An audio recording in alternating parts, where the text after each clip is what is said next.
Yuji's beast form is going to be the strongest in the series, and it will be surpassed by no one, not even Gojo or Sukuna. And I really do think Yuji's actually going to have multiple curse techniques, and he's going to be the one to save Megumi, and probably the one who's going to actually defeat Kenjaku, very likely at the cost of his life. Needless to say, there are a ton of Yuji theories to talk about in this video, so if you're a Yuji fan, you're going to want to stick around until the end. And hey, do you boys solid and leave a like, it does help out. And of course, if you haven't already, subscribe for a ton of JJK content, crazy theories, spoiler videos, analysis, live streams, and just a whole bunch of JJK stuff. So if you love JJK, you will not regret subscribing. And of course, thank you to Jujutsu Kaisen and that guy Trey. Thank you guys very much. Now, before I actually talk about Yuji's final awakened power-up and his fight with Sukuna and Kenjaku, and he's going to be the vessel for the merger and all this crazy stuff, it's actually important to talk about how strong is Yuji right now and why do I think he's going to be so powerful. Well, we actually already saw that he's at the bare minimum relative to Maki. Now, whether you actually think he's on Maki's level, right, maybe a bit stronger or maybe a bit weaker, he just seems to be around there. At the very least, he can actually keep up with her at full power. And he was even fighting a heavily nerfed Sukuna, a Sukuna who was nerfed in multiple ways, mind you, with his regular cursed energy output and also with his cursed technique output, which was nerfed even more than his regular output. And he actually had his physical body nerfed as well. And the actual Japanese, it does say that he had his physical body movement restricted and nerfed as well. Contrary to what's said in the Viz and TCB, they actually got it wrong. But comparing him to Sukuna isn't actually the important thing here. It's important that he scales to Maki. And keep in mind, this is a Yuji who just got his power up as well. That's the important thing. Now, I've seen a lot of people question, did he get that power up in a moment of rage? And I just have to say, I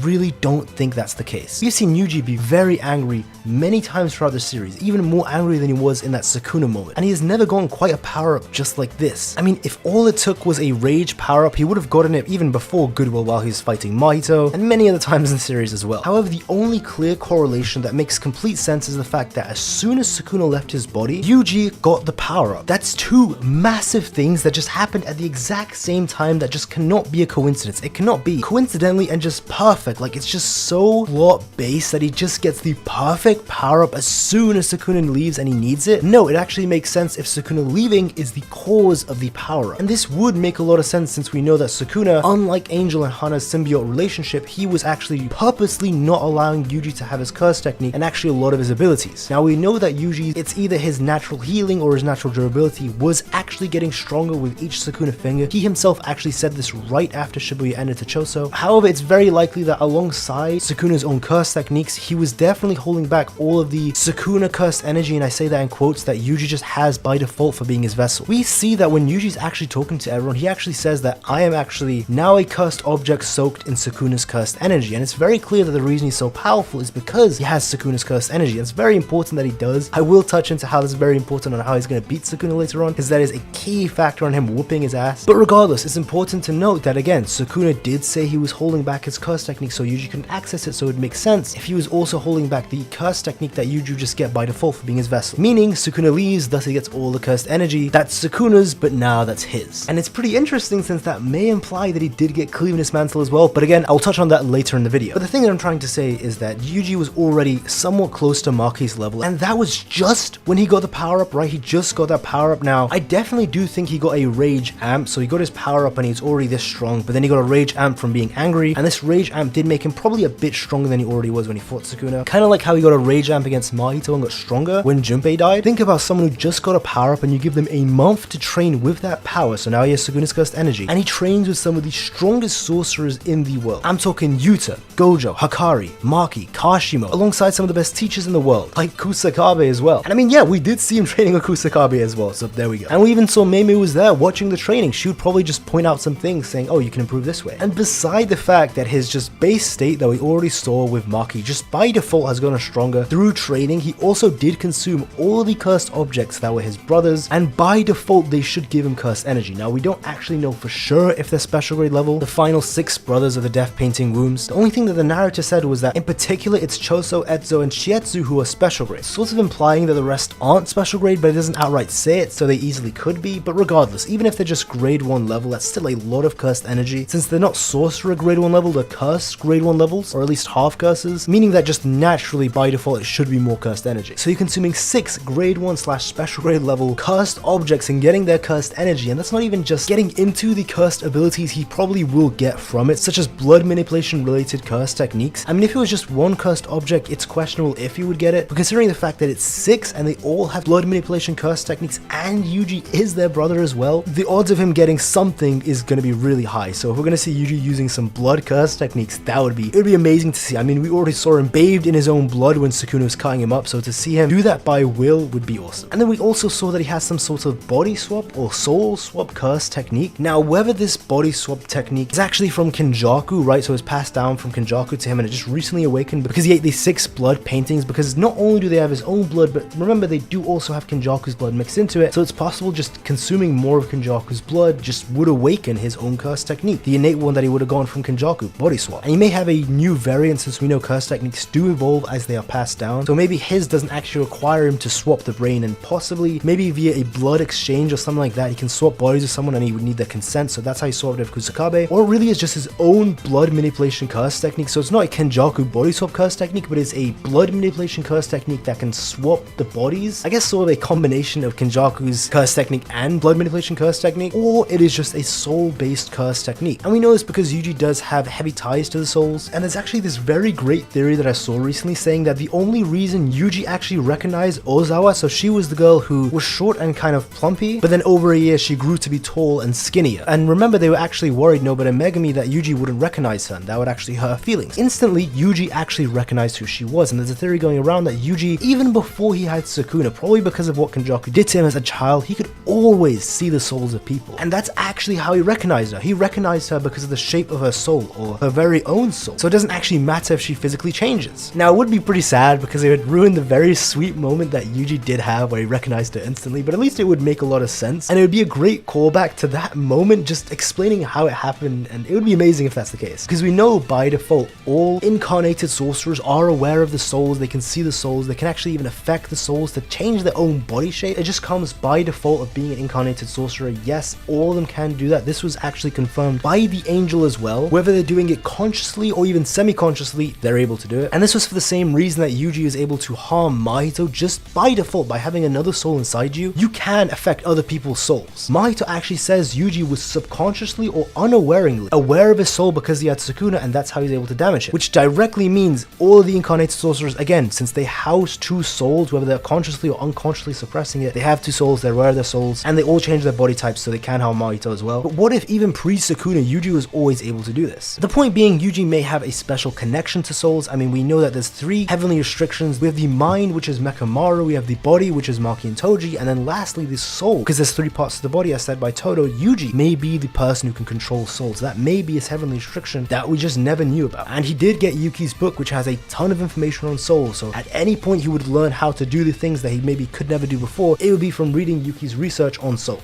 Okay, so to summarize what we know Yuji has for sure, he has the power up he got from being Sukuna's vessel, which is just being soaked in Sukuna's cursed energy, and is what he actually used to fight with Sukuna, and he's on Maki's level. He ate 6 grade 1 or even potentially special grade cursed objects that contain the blood of Kenjaku, and they all have blood manipulation curse techniques. And he definitely has a form of body or soul swapping curse technique which he used to swap bodies of Kusakabe. And all of this isn't even including the fact that he has been training for a full month with some of the strongest and most intelligent sorcerers on the planet. Needless to say, the Yuji we are going to see in this final arc is going to be a different breed of monster. And remember, Sukuna did have that one cut after fighting Yuji and taking his bath, and whether that cut is from either being a vessel of Megami, so Megami's fighting back, because he does say after he sees the cut, I need to go kill Tsumiki to suppress Megami's soul, so it may just be Megami trying to break through, or whether it was from Yuji actually subconsciously using Cleave in his mantle when he got that rage power, because remember, Sukuna was no longer there to suppress Yuji, he gets his cursed energy, so shouldn't he get his curse technique, which Sukuna did say he was suppressing? And that's the last thing, he may have Sukuna's curse technique. It's very likely, it's not as unlikely as people are saying, the very fact that he got Sukuna's cursed energy the moment he left, and that's what made him stronger, and in his own words, he's soaked in Sukuna's cursed energy, so much so that he's a cursed object. I'm just saying, man, Yuji with blood manipulation, Cleave in its mantle, body swap or soul swap curse technique, and he's way stronger than he was when he was fighting with Maki, so he should be way stronger than Maki physically, at least the Maki at that time. I actually do think Maki's gotten a lot stronger since then. He has insane potential, going from literally not being a sorcerer to a very high grade 1 level, like a comfortable grade 1 level, a peak of modern sorcery in like 5-6 months, so don't sleep on his potential either. And now to talk about his fight with Sukuna, his beast awakening, I really do think that's coming, and also his fight with Kenjaku, mother versus son. If you've been enjoying, subscribe for a ton more JJK content. Alright, now I do think that Yuji's main match is going to be with Sukuna, and the reason I think this is because they're just such perfect polar opposites. It's like if Sukuna or Yuji were looking into their own reflection in a river, the reflection would just be the other person, down to their very cores, down to their very beliefs. They are so different and opposite that it's like even comparing heaven and hell. Whereas Sukuna Sukuna actually hates Yuji so much that he doesn't just want to kill Yuji. GEGE actually said that Sukuna's one of his favorite pleasures and pastimes beside eating is actually just to see Yuji suffer. It's pretty incredible that specifically Yuji, like that's specifically one who really doesn't like this kid. Granted, it's because Yuji did cage him as well, but I do think it's just because they are so different. This is a match that needs to happen, a clash of ideologies, similar to Mahito versus Yuji, when Mahito was giving that speech saying, it's a battle to see who's right, it's a clash of ideologies. Oh man, if it happens with Sukuna, you know there's no arguing between those two. It's not going to be like a Nine Tails Naruto moment where they become friends, or a Obito and Naruto moment where he sticks his hand out saying, it's not too late, Sukuna. That's not happening for sure. It'd be very funny if it did, but I'm pretty sure GEGE also confirmed that it's not going to happen. So thank God to that. Not to say Naruto's bad. I think Naruto did a great job, especially the Nine Tails. It did a very great job of it. But JJK is just a completely different series, and Sukuna is just irredeemable. It's not like the Nine Tails. There's no redeeming this guy. It's not like Sukuna was under the Mangekyo Genjutsu and he was the one through this Genjutsu that was killing people in the Heian era. Nah, man, this guy is just evil, man. But I do think if Yuji's ever gonna get a final power-up, it would be against Sukuna. It's just so fitting, and he is the MC, and he has gotten just 2 wins in this entire series. He's gotten 2 wins, and I mean proper wins. The first one is against the Grasshopper, and the second one is against Haba, the helicopter guy in the Culling game. Unless you count some random minor unnamed curses. Yeah, just 2 W's. So I do think if Yuji's gonna finally get his 3rd W and just beat Sukuna, he's gonna need another power-up since Sukuna's so powerful. And I mean, Sukuna's about to be Gojo and he's gonna be heavily nerfed, and he's gonna be jumped by the students. I do actually think Sukuna's gonna recover and get a lot of his cursed energy and health back, because there's no way that Yuji's final fight is gonna be after Gojo's fought him and nerfed him, after Kasha fought him, and then after the students jumped in. And we have this Sukuna at like 0.1% HP, 0.1% cursed energy, and he's gonna be the one to fight Yuji. And now I know a lot of Yuji fans actually want Yuji to fight Sukuna. They want him to get that big power-up at the end. They want him to just become super powerful EOS, even though I have been called a Yuji hater because I've called him a fraud on many occasions, not because of his character is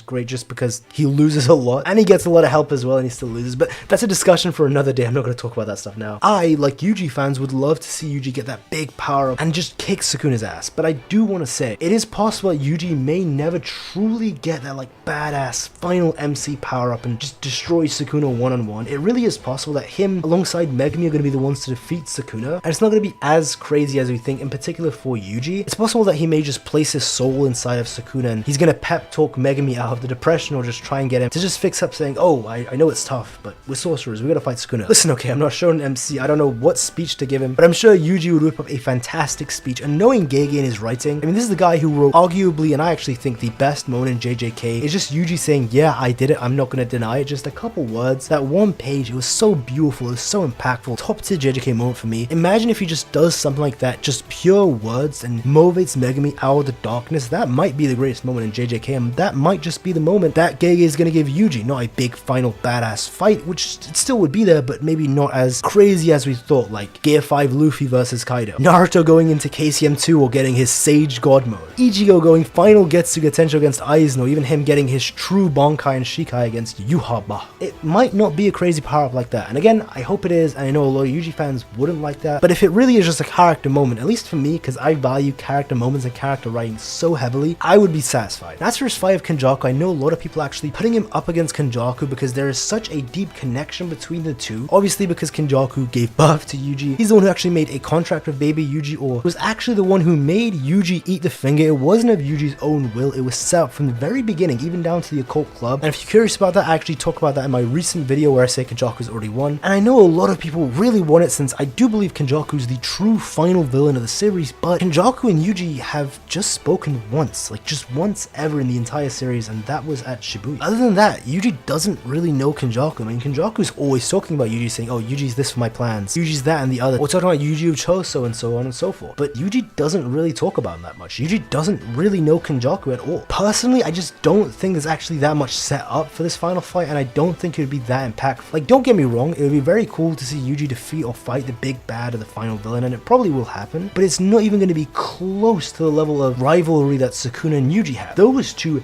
hate each other to their guts. Those two have a deep-rooted history. Sukuna has tormented Yuji and done some horrific things to him. That is a fight that has a lot of stakes. That is a fight that's going to get people excited. That is a fight people really want to see. And there's actually a decent amount of people that want to see Yuji versus Kenjaku, but personally, if we never see them fight in the entire series, I honestly wouldn't even care that much as long as Yuji fights Sukuna. And I mean, had there been some more interactions between Kenjaku and Yuji, at least let Yuji actually hate Kenjaku. Like, I get he doesn't like him considering all the things he does, but he doesn't even have a personal reason to hate him other than the same reason that everyone else in the main cast has. As angry as Yuji should be at Kenjaku is definitely as angry as everyone else is in that room, and as a matter of fact, some other people should be even more angry, like Yuta, considering the fact that he's in Geto's body, who's Yuta's arch nemesis, and there was a sort of at least plot line set up for Yuta to actually fight Kenjaku where he says, I'll be the one to kill Kenjaku. At least it's been set up and there is a history between the body that he's possessing and Yuta. I don't know, I mean, I think it'd be very cool if Yuji fights Kenjaku, but I would at least love to see some more interactions between the two, just actually between them. And maybe if Kenjaku does something personal to Yuji, like kill one of his friends in front of him, then it would actually be really cool. And I mean, hey, maybe Yuji's gonna get his beast form, his final form actually up against Kenjaku. That would be really cool to see. And actually in my last video about Kenjaku, I even talked about how Yuji very likely is going to be the vessel for the merger. So if you're curious about that, again, check that Kenjaku video out I made 2 days ago. But what are your thoughts on Yuji? Let me know in the comments down below. And of course, if you did enjoy the video, be sure to leave a like, it does help out. And of course, subscribe for a ton more JJK content just like this. Crazy theories, power scaling, spoiler videos on chapters, analysis, and just a whole bunch of JJK stuff. So if you love JJK, you will not regret subscribing. And of course, thank you to all the channel members as well. Thank you guys very much. It's much appreciated. And that's all. Take care, guys.